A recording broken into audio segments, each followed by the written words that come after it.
K lekárovi netreba chodiť až vtedy, keď máme ťažkosti. Napriek tomu, že to všetci dobre vieme, málo kto to dodržiava.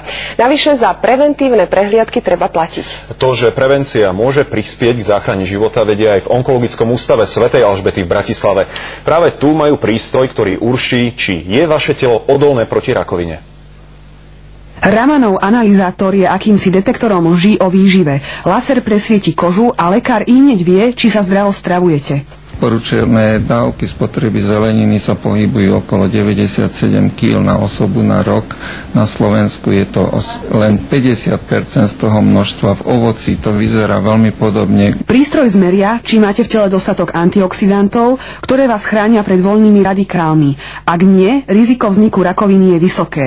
Lekári preto odporúčajú, aby ste v rámci preventívnej prehliadky absolvovali čo najviac vyšetrení. Reálne vieme človeku za krátky čas a rýchlym a málo zaťažujúcim spôsobom vrátiť zdravie. Dôležité je, aby lekár onkologické ochorenie zachytil včas. Zároveň liečba takéhoto ochorenia je o mnoho lacnejšia pre poisťovne, než to, ak by ten človek čakal s tým ochorením a prišiel, až má nejaké príznaky, tam už liečba môže znamenať radové do 100 000. Preventívna prehliadka pomohla odhaliť také ochorenie, ktoré by mohlo spôsobiť rakovinu prsníka, takže som veľmi spokojná. Podľa lekárov by ste na preventívnu prehliadku mali prísť aspoň raz za 2 roky. Na všetky vyšetrenia vám postačí 1 pracovný deň.